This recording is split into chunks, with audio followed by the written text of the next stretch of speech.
When a highly advanced extraterrestrial society comes to educate an Earthman, there must be a pretty good reason for it. This is the story of Billy Meier, known worldwide for the best UFO photographs. What's not so well known is that Billy is a writer and poet. Billy has been writing books since 1975, and he has written more than 80 books covering every aspect of human existence. A scholar, academic, and fierce defender of the truth, Billy's dissertation of the truth is entitled Teaching of the Truth, Teaching of the Creation Energy, Teaching of Life, and is presented to us in the German language through the many books he has written. But how did it all begin? Sit back and relax while we find out who is Billy Meier.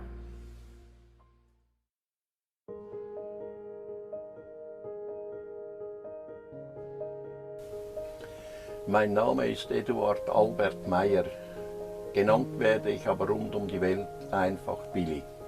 Den Namen habe ich erhalten in Teheran, als ich auf der Walze war. Und seither ist mir dieser Name geblieben.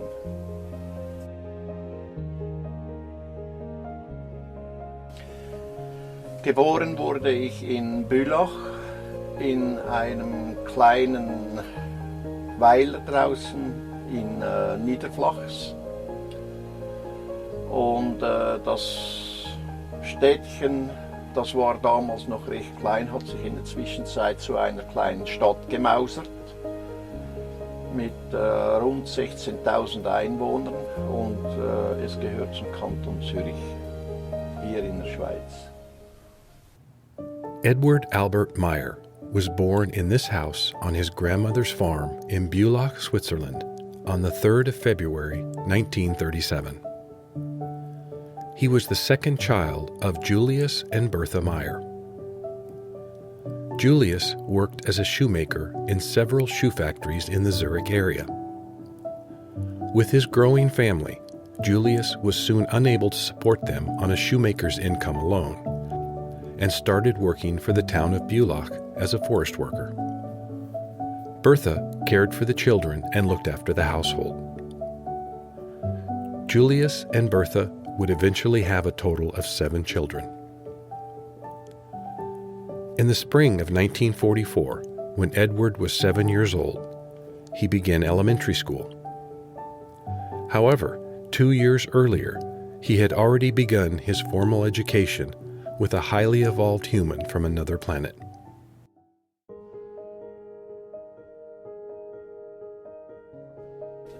Als ich das Pfad kennenlernte, das erste Mal sah, da war ich ungefähr 5 Jahre alt und mein Befinden, das war eigentlich ganz so, wie es immer war, einfach neugierig, aber keine Angst in mir gefühlt und es ist eigentlich ganz normal, wie wenn ich mit einem anderen Menschen zusammenkomme hier von der Erde. Und die Gefühle bleiben sich gleich und es ist nichts zu sagen darüber, dass irgendwelche Ängste entstanden wären oder sonst Regungen, die mich außer Fassung gebracht hätten oder sonst irgendwas. At the age of 5, Edward began experiencing something strange, although it seemed familiar to him. He began to perceive a voice in his head along with strange symbols that he was unable to decipher. Over time, Edward began to make sense of these symbols and recognized that it was a language that he was unable to understand at that time. Periodically, this symbol language and the voice would appear in his consciousness and encourage him to learn to reply to the messages. Edward took on this task very seriously and learned how to concentrate his thoughts and direct them to the now familiar voice in his head. Then, one day, the now familiar voice and strange symbols encouraged him to go to a meadow in the forest.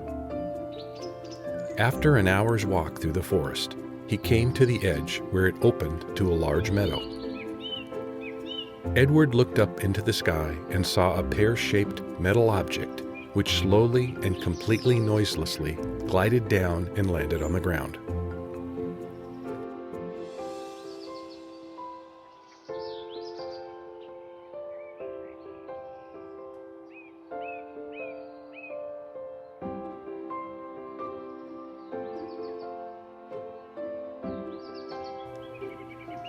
In the upper part of the pear-shaped craft, a hatch opened and a platform slid out of the hatch.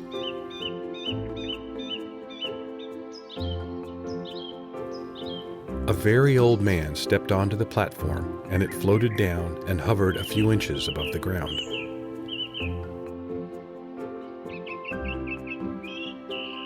The old man motioned with his hand to step onto the platform, which Eduard did.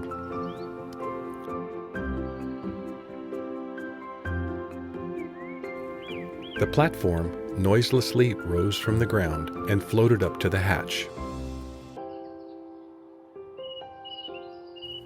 The old man entered the ship and Eduard followed the old man inside. The hatch closed and the ship rose up. During further contacts with this old man, Eduard learned that his name was Svath. Svath stayed in contact with Eduard, both physically and telepathically, for 11 years from 1942 to 1953. Svath taught him many things, including taking him on trips into the past and into the future, so that he could experience and learn things for himself.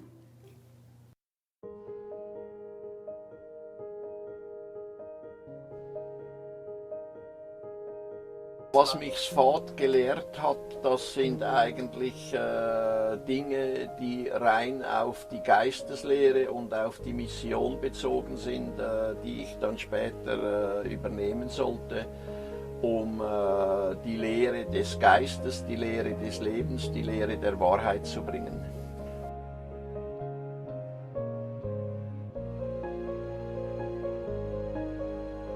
Als Svath gestorben ist, anfangs der 50er Jahre, hat sich bei mir dann eine weibliche Stimme gemeldet. Also ich habe das als weibliche Stimme empfunden. Und kurz darauf ist dann auch eine junge Frau erschienen namens Asket, die dann mit mir Kontakt aufgenommen hat. Und diese Kontakte haben dann wiederum 11 Jahre lang gedauert, wie diejenigen mit Svath. On February 3rd, 1953, when Billy was 16 years old, Svath said his work with him was complete and that it was a great honor for him to be able to teach him for the past 11 years. Svath said goodbye, and shortly thereafter, a new, young female voice entered into his consciousness. She telepathically greeted him and introduced herself as Asket. For the next 3 years, Asket would teach Billy telepathically, and on his birthday in 1956, Billy and Asket would finally meet in person.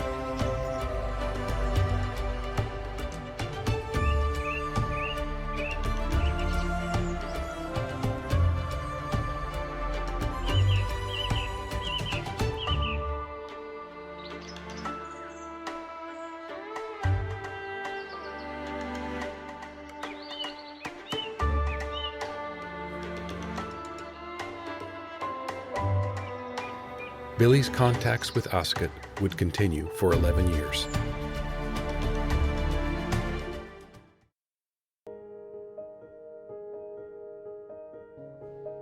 Mit Asket bin ich dann auch durch die Gegend gereist und konnte auch verschiedene Vergangenheitsreisen mit ihr machen und auch Zukunftsreisen. Aber über die Zukunftsreisen möchte ich nicht sprechen, das sind Dinge, die niemanden etwas angehen. By the time Billy Meier was 27 years old, he already had 22 years of education and training from Svath and Asket. We know very little about this preparatory period in Billy's life. Much of it has remained private.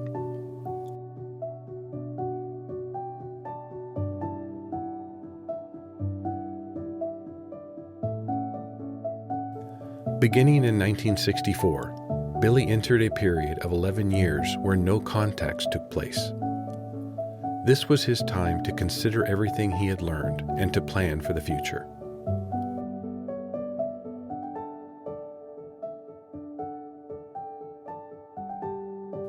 Unfortunately, in August of 1964, Billy was involved in a bus accident while traveling in Turkey, where he lost his left arm.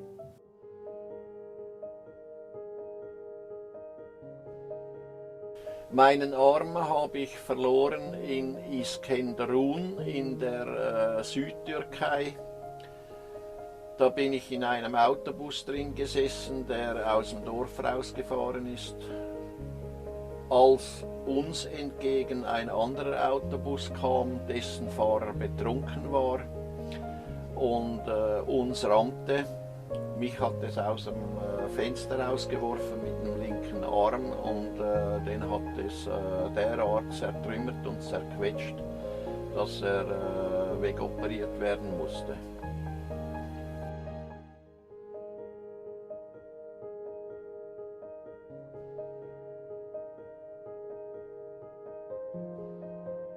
Und diese Geschichte mit diesem Arm, die hat man mir bereits in den 50er Jahren durch Asket erklärt, dass das geschehen wird und dass ich daraus sehr viel lernen werde, was ich sonst anderweitig nicht lernen würde. Und ein Monat bevor der Unfall dann passiert ist, bin ich noch in Griechenland gewesen, in Saloniki. Und da ist ein Mann mit 2 Frauen an den Strand runtergekommen und dieser Mann hatte den linken Arm weg. Und da ist mir wieder in den Sinn gekommen, was ich einfach beiseite geschoben hatte, seit den 50er Jahren aus meinem Gedächtnis verbannt hatte sozusagen oder in mein Gedächtnis verbannt hatte, dass jetzt die Zeit kommt, zu der ich meinen Arm verlieren werde. Und das war eine kurze Episode am Strand drunten und nachher hatte ich das einfach wieder aus dem Gedächtnis gestrichen oder vergraben. Und einen Monat später geschah es dann am 3. August 1964 in Iskenderun.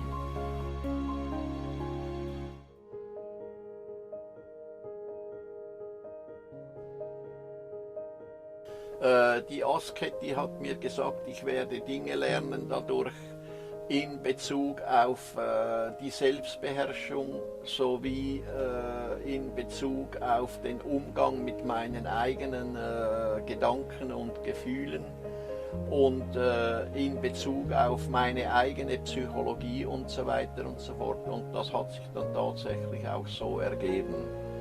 Ich habe auch nie irgendwelche Probleme gehabt dadurch, dass ich meinen Arm verloren habe, denn als es geschehen ist, dann habe ich das einfach akzeptiert. Es hat mir keine Probleme gegeben, keine Probleme gemacht und so weiter, sondern ich habe es einfach so akzeptiert, wie es sich zugetragen hat.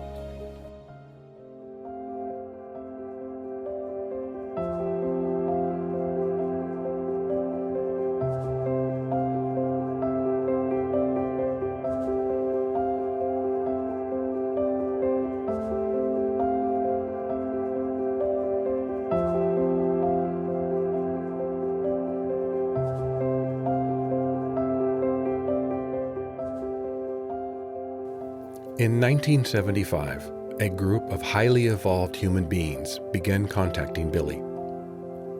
These human beings are from a planet called Era, in a star system called Plejaren. Therefore, these people are known as Plejaren. A female Plejaren by the name of Semyaze first contacted Billy on January 28, 1975. Unlike his previous contacts with Svath and Asket, many of these contacts were made public by way of written contact reports that are a transcript of their conversation. As of the making of this video, there are 833 contact reports publicly available. In addition to the contact reports, Billy was allowed to take photographs of their spaceships, which are called beam ships by the Plejaren. Most of these photographs were taken between 1975 and 1980, before personal computers became widely available in 1982. Because of the high quality and quantity of his UFO photographs, Billy became a worldwide UFO sensation. One of the first investigators to examine Billy's photographs was Lieutenant Colonel Wendell Stevens.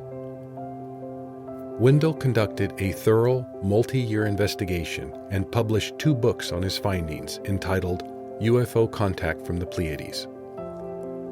Wendell also later published 4 volumes of the contact reports entitled Message from the Pleiades, volumes 1 through 4.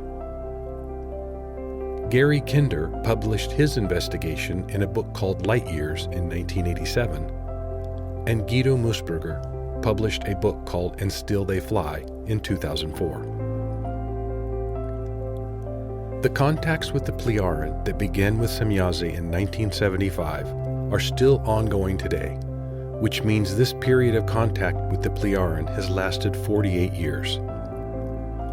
Together with Svath and Asket, this brings Billy's total contact period to 70 years as of February 2023. Without a doubt, Billy's UFO photographs are the best in the world. However, you might wonder, did Billy really need all of this education and training to take photographs? Well, the answer is no.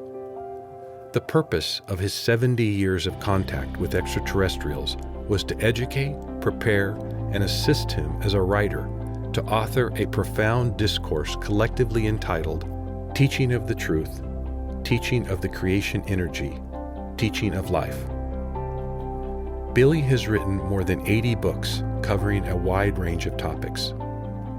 Many of his books are deeply spiritual and cover topics such as meditation, consciousness, and life and death. The last 50 years of Billy's life have been dedicated to writing, a fact that many people are unaware of. Billy Meier isn't a ufologist, guru, or someone seeking fame and fortune. He is a normal human being with extraordinary experiences. He, along with his extraterrestrial friends and advisors, have delivered a profound series of teachings on the meaning of life, the human experience, and the path towards knowledge, wisdom, peace, and love. His writings are his legacy, and he will continue to write until his time on earth is done.